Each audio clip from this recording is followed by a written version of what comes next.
I felt my legs growing weak, like I didn't have the strength to move anymore. The sounds around me started fading, and it was as if I was stepping into a completely different realm.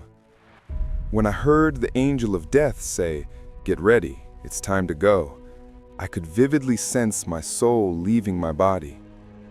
It was like I was sitting in front of a TV, watching a movie of my entire life, from childhood to that very moment, playing out before my eyes. My body felt cold, and it was as if my heart was yearning to take flight. I was right. The shadow of the angel of death loomed heavily over me, and then suddenly, I was snuffed out like a candle. Welcome to my channel.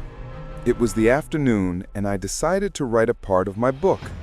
I grabbed some paper and a pen and sat down at my desk. I hadn't even started when I noticed a murmur around me.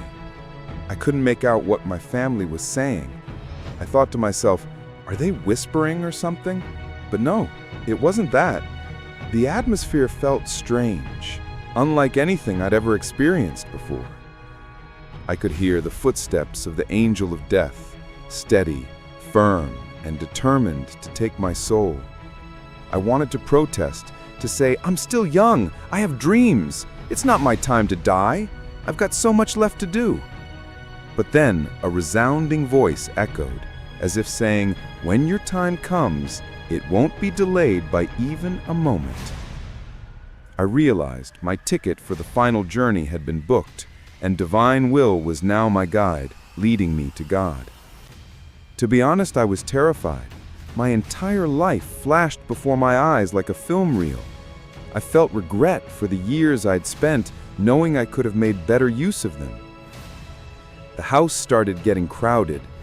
Relatives, friends, and acquaintances had heard the news. They came to prepare for my funeral and burial. They brought the coffin and placed my body in it. As we left the courtyard of my home, I looked at the walls with longing, silently saying goodbye to them. When we reached the street, I saw another funeral procession. The soul of that deceased person was shouting, pleading, "Please don't take me," but no one seemed to care or pay attention to their cries. It hit me then that the deceased, if a believer, they'd say during the procession, "Hurry, take me quickly." But if they're not, they'd struggle and beg the mourners to slow down. We arrived at the cemetery. My grave had already been dug, and they were taking me to the washing room. The closer we got, the more fear and dread consumed me. It was as if, until that moment, I hadn't fully grasped that I was dead. I was still in shock, unable to let go of the worldly attachments, wealth, family, everything God had given me to help me in this world. But none of it mattered anymore. After they washed me, I noticed my shroud had no pockets. When we reached the grave, I saw there was no safe to store my possessions. That's when I hit myself on the head and thought, man, you're gone just like that. Remember how you always thought death was for others? How you believed you had all the time in the world, even though you saw death take the young and the old alike? I wanted to scream, to beg God to send me back so I could make up for my shortcomings. It wasn't too much to ask, just one more chance. But then I remembered God's words in Surah al-Muminin, verse 100. Never. I was about to protest, to call God unjust, when a voice whispered in my ear, "Didn't you read Surah Al-Qiyamah, verses 14 and 15? You know yourself better than anyone. Even if you lived 1,000 years, you'd still be the same." It was true. It was my conscience speaking, always honest. It had warned me every time I sinned, but I never listened. They placed me in the grave and recited the talqeen, funeral prayers. The air grew darker, and I felt suffocated, not realizing they were placing the stone slab and piling on the dirt. The suffocation faded when Nakir and Munkar, the angels of the grave, entered with their terrifying faces. I could hear the footsteps of my family and friends fading as they walked away from the grave. The loneliness was overwhelming. But then my cousin began reciting the third talqeen. It was like a weight lifted off me. I remembered that the third talqeen brings great relief to the deceased, like water dousing a fire. I took a deep breath and prepared to face Nakir and Munkar. They asked me about my prayers, fasting, Hajj, zakat, my acts of worship. Then they moved to my beliefs. Before I could answer, a horrifying sound filled the air, the cries of the other deceased person being questioned nearby. It struck me that our questions were the same. I wondered, where else in the world do they give you the exam questions in advance? The more I thought about it, one word echoed in my mind. Action, action, action. Yes, we knew the answers, but we didn't act on them. It's like a builder who knows how to mix sand and cement to build a wall, but chooses to play in the dirt instead. We were too busy playing with the distractions of this world. I was lost in thought when the cries of the other deceased snapped me back. They were being asked about Wilayah, divine leadership, and who the Imam was. The poor soul had heard in this world that one must follow a guide, and they'd read in the Quran that every group will be called with their Imam on the Day of Judgment.